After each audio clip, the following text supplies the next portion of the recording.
नमस्कार, मैं हूं महक शर्मा और इस वक्त आप ये लाइव तस्वीरें देख रहे हैं हरियाणा के करनाल से। और इस वक्त हम मौजूद हैं करनाल के महात्मा गांधी चौक पर, जहां पर आप देख सकते हैं तमाम कांग्रेस के कार्यकर्ता हैं वो यहां पर आज इकट्ठा हुए हैं, क्योंकि कल लखीमपुर खेरी, यूपी के लखीमपुर खेरी में जो पूरी की पूरी घटना हुई है, किसानों की मौत हुई है, उसको लेकर सांकेतिक धरना कर रहे हैं। और कल प्रदेश के मुख्यमंत्री मनोहर लाल खट्टर का एक बड़ा बयान आता है, जिसके विरोध स्वरूप आज यहाँ पर कांग्रेस के कार्यकर्ता इकट्ठा हुए हैं। और कल जिस तरीके से आपने देखा था कि प्रियंका गांधी, कांग्रेस से प्रियंका गांधी और दीपेंद्र हुड्डा वो भी यूपी के उस घटना की जगह पर ही जाने लगते हैं, लेकिन उनको रास्ते में डिटेन कर लिया जाता है, रास्ते में उनको रोक लिया जाता है, उनको आगे नहीं आने दिया जाता। हमारे साथ इंद्रजीत सिंह गौराया हैं, उनसे एक बार पहले पूरी जानकारी ले लेते हैं, क्योंकि आज का सांकेतिक धरना 3 मुख्य बातों को लेकर है। सर, क्या कुछ कहना चाहेंगे? आज सांकेतिक धरना यहाँ पर रखा गया है तमाम कांग्रेस के कार्यकर्ताओं द्वारा।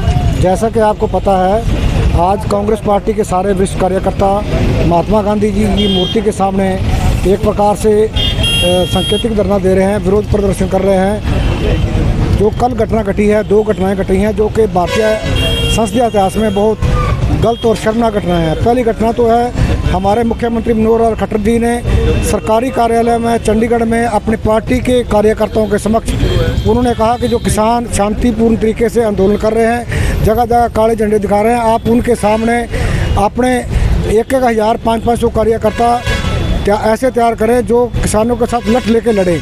उन्होंने यानी कि एक प्रकार से गृह युद्ध का एक आगाज़ कर दिया है। एक संवैधानिक पद पर बैठे हुए व्यक्ति ने, ये एक मुख्यमंत्री की भाषा बिल्कुल नहीं हो सकती। इसके लिए हम उनकी कड़ी निंदा करते हैं। और दूसरी जो घटना घटी है वो लखीमपुर खीरी में घटी है।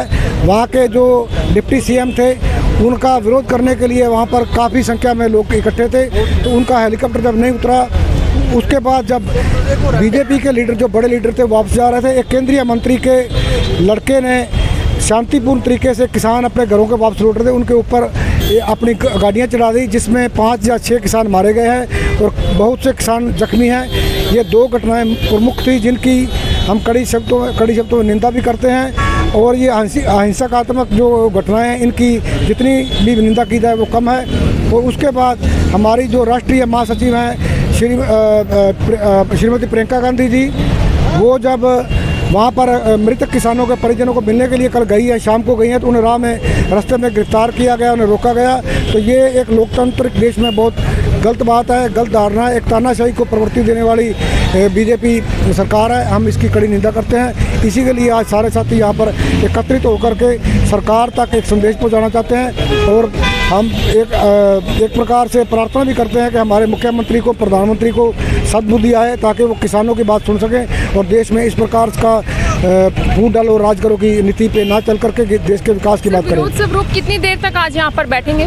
यहाँ पर हम 11 बजे से बैठे हुए हैं, 2 बजे तक का हमारा कार्यक्रम है बैठने का। उसके बाद हमारे जो हज़ारों किसान आज डीसी साहब के कार्यालय के सामने बैठे हुए हैं, उनके साथ जाकर के भी हम विरोध जो है दर्ज कराएंगे। तो किसानों के साथ भी जाएंगे, जो किसान जिला सचिवालय में बाहर बैठे हुए हैं, डीसी दफ्तर के बाहर, और आज उन्होंने राष्ट्रपति के नाम भी ज्ञापन सौंपना है। इस पूरे के पूरे कार्यक्रम का जो नेतृत्व है सुनील पंवार कर रहे हैं कांग्रेस से, उनसे एक बार जुड़ेंगे, पूरी बात करेंगे। सर, सांकेतिक धरना पर आज आप बैठे हुए हैं, क्या कुछ आज का मुद्दा है और किस लिए आज यहाँ पर बैठे?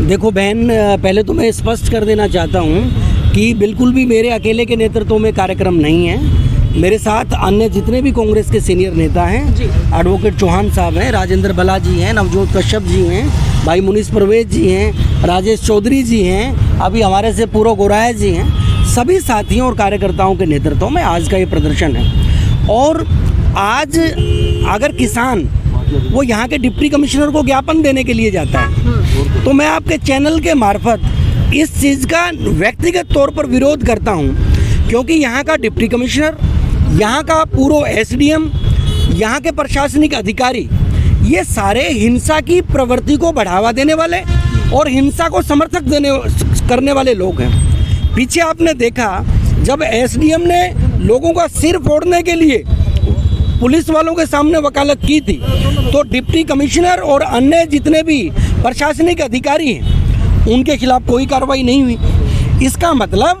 सरकार और प्रशासनिक अधिकारी वो बापू के इस प्रेम वाले देश में बापू के इस सत्य और अहिंसा वाले देश के अंदर हिंसक विचार को डालकर किसानों के शांतिपूर्ण तरीके से चलते हुए आंदोलन को डिरेल करना चाहते हैं। लखीमपुर खीरी के अंदर जो घटना हुई, एक भारतीय जनता पार्टी के नेता पुत्र ने अपनी गाड़ी के नीचे कुचलकर किसानों को मारने का काम किया और बापूजी के 2 अक्टूबर पर बापूजी की प्रतिमा पर माल्यार्पण करने के अगले ही दिन हरियाणा के मुख्यमंत्री खट्टर साहब, जो करनाल के विधायक भी हैं, वो बड़ा हिंसात्मक बयान देते हैं कि हमें हजार लठ वाले लोग इकट्ठे करने पड़ेंगे।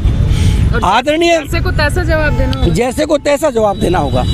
आदरणीय खट्टर साहब, मैं IBN 24 के मार्फत आपसे प्रश्न करना चाहूँगा कि आप संतानहीन आदमी हैं। मैं आपको चिढ़ा नहीं रहा हूँ, आपकी अपनी औलाद नहीं है, आप नथुराम गोडसे के समर्थक हो। आप हिंसावादी गोडसे के द्वारा जब गांधी जी के ऊपर 3 गोलियां चलाई गई तो आप उस विचारधारा के लोग हो जब आपने उस वक्त मिठाई बांटने का काम किया था। मैं IBN 24 के मार्फत खट्टर साहब से प्रश्न करना चाहता हूं कि भारतीय जनता पार्टी का एक भी नेता का पुत्र बताओ जो अपने बेटों को और अपने बेटियों को इस लठ वाली टोली के अंदर सम्मिलित करेगा। आपकी सरकार है, आप अपने बच्चों को गन के लाइसेंस देकर आगे करो। मैं पूछना चाहूँगा कि ये हिंसा की शुरुआत क्या आप अपने घर से कर सकते हो?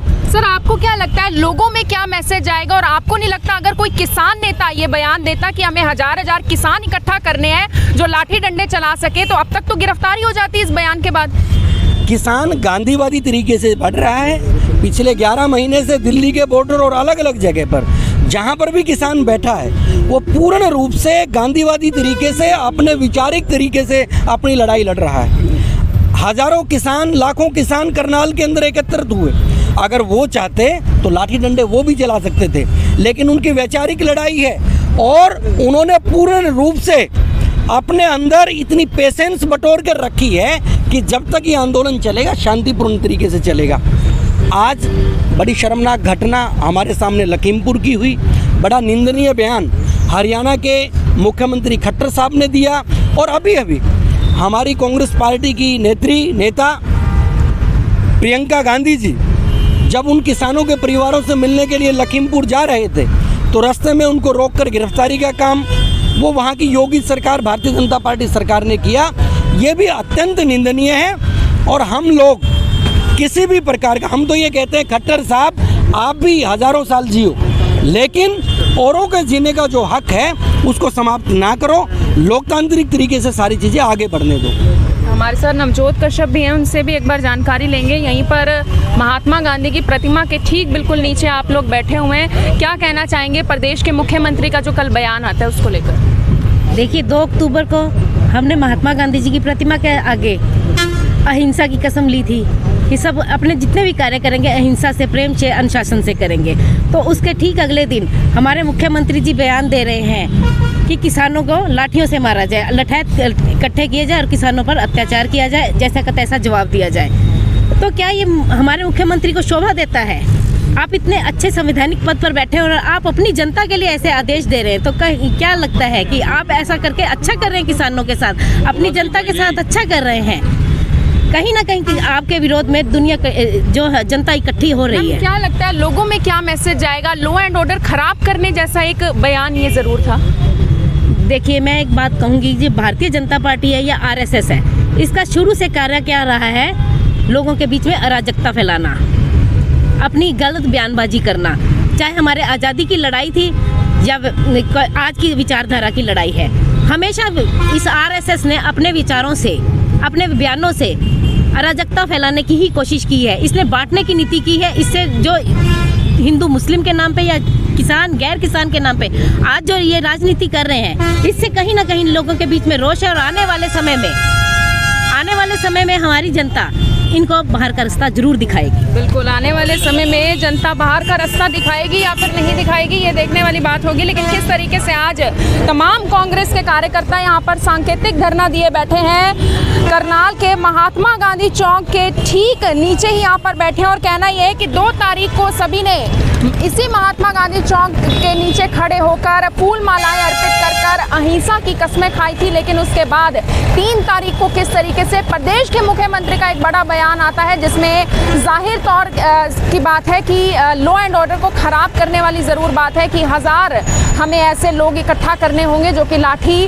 डंडे हाथ में लिए खड़े हों और किसानों को जैसे का तैसा जवाब दे पाए। आप सभी लोगों से मेरी यही अपील रहेगी कि इस बयान पर आपका क्या कहना है हमें ज़रूर बताएं। आप सभी लोगों से अपील, इस वीडियो को देखें और इसे शेयर जरूर करें। आप देख रहे हैं IVN 24, मैं हूं महक शर्मा, हरियाणा के करनाल से आप सभी के साथ लाइव। धन्यवाद। अब यहाँ तक आ ही गए हैं तो हमारे चैनल को सब्सक्राइब जरूर करें और नीचे दिए गए बेल आइकन को जरूर दबाएं ताकि हर खबर सबसे पहले पहुंचे आप तक।